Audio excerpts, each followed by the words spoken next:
निष्कर्ष। गत अध्याय के अंत में योगेश्वर श्री कृष्ण ने कहा था कि अर्जुन, तेरे सिवाय न कोई पाया है न पा सकेगा जैसा तूने देखा, किंतु अनन्य भक्ति अथवा अनुराग से जो भजता है वो इसी प्रकार मुझे देख सकता है, तत्व के साथ मुझे जान सकता है और मुझ में प्रवेश भी पा सकता है। अर्थात परमात्मा ऐसी सत्ता है जिसको पाया जाता है। अतः अर्जुन, भक्त बन। अर्जुन ने इस अध्याय में प्रश्न किया कि भगवान, अनन्य भाव से जो आपका चिंतन करते हैं और दूसरे वे जो अक्षर अव्यक्त की उपासना करते हैं, इन दोनों में उत्तम योगवेदता कौन है?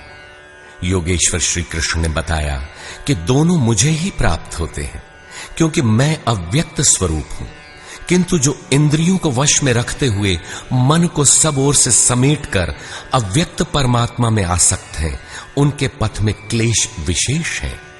जब तक देह का अध्यास अर्थात भान है, तब तक अव्यक्त स्वरूप की प्राप्ति दुखपूर्ण है, क्योंकि अव्यक्त स्वरूप तो चित्त के निरोध और विलय काल में मिलेगा।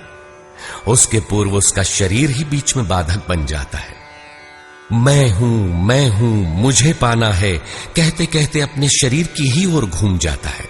उसके लड़खड़ाने की अधिक संभावना है। अतः अर्जुन, तू संपूर्ण कर्मों को मुझ में अर्पण करके अनन्य भक्ति से मेरा चिंतन कर। जो मेरे परायण भक्तजन संपूर्ण कर्मों को मुझ में अर्पण करके मानव शरीरधारी मुझ सगुण योगी के रूप का ध्यान द्वारा तैल धारावत निरंतर चिंतन करते हैं, उनका मैं शीघ्र ही संसार सागर से उद्धार करने वाला हो जाता हूं। अतः भक्ति मार्ग श्रेष्ठ है। अर्जुन, मुझ में मन को लगा, मन न लगे तो भी लगाने का अभ्यास कर। जहां भी चित्त जाए पुनः घसीट कर उसका निरोध कर। यह भी करने में असमर्थ है तो तू कर्म कर। कर्म एक ही है, यज्ञार्थ कर्म। तू कार्यम कर्म करता भर जा, दूसरा न कर। उतना ही कर, पार लगे चाहे न लगे। यदि यह भी करने में असमर्थ है तो स्थित प्रज्ञ आत्मवान तत्वज्ञ महापुरुष की शरण होकर संपूर्ण कर्म फलों का त्याग कर। ऐसा त्याग करने से तू परम शांति को प्राप्त हो जाएगा। तत्पश्चात परम शांति को प्राप्त हुए भक्त के लक्षण बताते हुए योगेश्वर श्री कृष्ण ने कहा, जो संपूर्ण भूतों में द्वेष भाव से रहित है, जो करुणा से युक्त और दयालु है, ममता और अहंकार से रहित है, वह भक्त मुझे प्रिय है।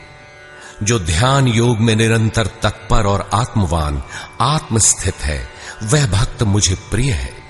जिससे न किसी को उद्वेग प्राप्त होता है और स्वयं भी जो किसी से उद्वेग को प्राप्त नहीं होता, ऐसा भक्त मुझे प्रिय है। जो शुद्ध है, दक्ष है, व्यथाओं से उपराम है, सर्वारंभों को त्याग कर जिसने पार पा लिया है, ऐसा भक्त मुझे प्रिय है। संपूर्ण कामनाओं का त्यागी और शुभाशुभों का पार पाने वाला भक्त मुझे प्रिय है। जो निंदा और स्तुति में समान और मौन है, मन सहित जिसकी इंद्रियां शांत और मौन है, जो किसी भी प्रकार शरीर निर्वाह में संतुष्ट और रहने के स्थान में ममता से रहित है, शरीर रक्षा में भी जिसकी आसक्ति नहीं है, ऐसा स्थित प्रज्ञ भक्तिमान पुरुष मुझे प्रिय है। इस प्रकार श्लोक 11 से 19 तक योगेश्वर श्री कृष्ण ने शांति प्राप्त योग युक्त भक्त की रहनी पर प्रकाश डाला, जो साधकों के लिए उपादेय है। अंत में निर्णय देते हुए उन्होंने कहा, अर्जुन, जो मेरे परायण हुए अनन्य श्रद्धा से युक्त पुरुष इस ऊपर कहे हुए धर्ममय अमृत को निष्काम भाव से भली प्रकार आचरण में ढालते हैं, वे भक्त मुझे अतिशय प्रिय है। अतः समर्पण के साथ इस कर्म में प्रवृत्त होना श्रेयतर है, क्योंकि उसके हान लाभ की जिम्मेदारी वह इष्ट सद्गुरु अपने ऊपर ले लेते हैं।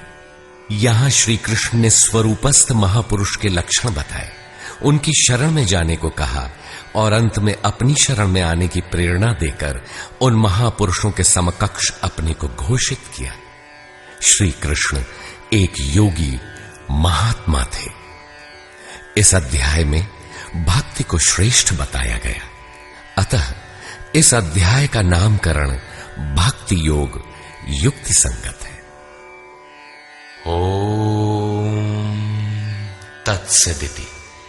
श्रीमद्भगवद गीता सूपनिषत्सु ब्रह्म विद्यायाम योग शास्त्रे श्री कृष्णा अर्जुन संवादे भक्ति योग नाम 12वां।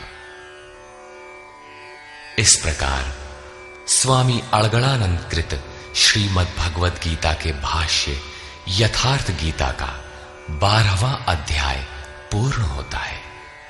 हरि ओम।